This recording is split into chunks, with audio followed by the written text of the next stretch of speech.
আজকে কিন্তু আমরা এসে পড়েছি হান্ডিকড়াই রেস্টুরেন্টে। হান্ডিকড়াই রেস্টুরেন্টটা বলা যায় অনেক আগের রেস্টুরেন্ট, কিন্তু এখানের ভিউ রুফটপ থেকে আপনারা পুরো বরিশালের ভিউটা নিতে পারবেন। এখানে কিন্তু বাচ্চাদের খেলার সুন্দর জায়গা আছে, আর রেস্টুরেন্টের ডেকোরেশনটা কিন্তু রেস্টুরেন্ট অনেক আগের হইলেও অনেক জোস। আপনারা যারা হান্ডিকড়াইতে আসেন নাই, আয়শা অবশ্যই দেখতে পারেন। এখানে রুফটপটা, তারপরে রেস্টুরেন্টের ডেকোরেশন সবই কিন্তু সুন্দর, এবং খাবারের মান কেমন সেটা আমি ভিডিওর মাধ্যমে আপনাদের জানিয়ে দেবো। আগে আসা হয়েছে কিন্তু ভিডিও আগে করা হয় নাই, তাই আজকে চলে আসলাম। তো চলুন আমার সাথে।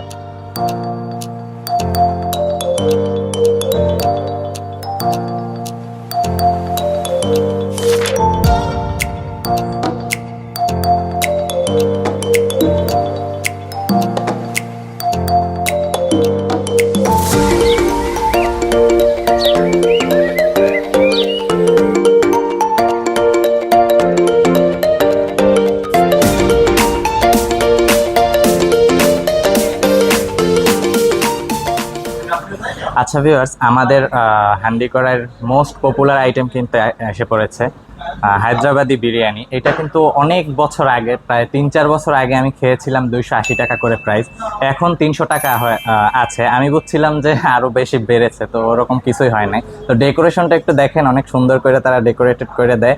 আর ভিতরে কি কি থাকবে, এটা তো মাটন হায়দ্রাবাদি না, 2 পিস মাটন, ডিম থাকবে, আর ডেকোরেশনে ভরপুর। আচ্ছা, আগের মতো টেস্টটা আছে কিনা আর সুন্দর হয়েছে কিনা আগের থেকে, এটা একটু ট্রাই করে জানাই। মাংসটা ভালোই সিদ্ধ হয়েছে। আপনার বিরিয়ানির ভিতরে মাংস যদি সিদ্ধ না থাকে তাহলে কিন্তু অনেকের মেজাজ খারাপ হয়ে যায়, আমারও হয়। বিসমিল্লাহ।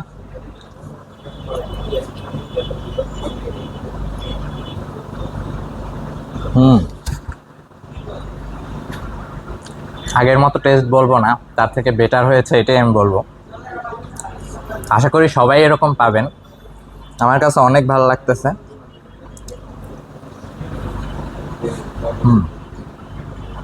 আচ্ছা, এটা লোকেশনটা আমি বলে দেই, অনেকেই হয়তো চিনেন, যারা চিনেন না তাদের জন্য। সদর রোড হোটেল এরিনা, হান্ডিকড়াই ঠিক 10 তলায়। আপনারা আসলেই যে কোনো আইটেমই অর্ডার করতে পারেন, সব আইটেমই আশা করি ভালো হবে। আমার কাছে যেহেতু এটা ভালো লাগছে, এটা আমি সবাইকে আমি রিকমেন্ড করব। আচ্ছা ভিউয়ার্স, ডিম কিন্তু এখানে অর্ধেক দেখা যাইতেছে, কিন্তু ডিম কিন্তু পুরোটাই দিছে, আর অর্ধেক কিন্তু স্লাইস করে এই যে দেখতে পাইতেছেন ভিতরে দিয়ে দিছে স্লাইস করে। চাইলে আমি শেষ করি ভিডিও। আজকের মতো এইটুকুই। সবাই আমার জন্য দোয়া করবেন, পেজে লাইক করে ফলো করে রাখবেন। আসসালামু আলাইকুম।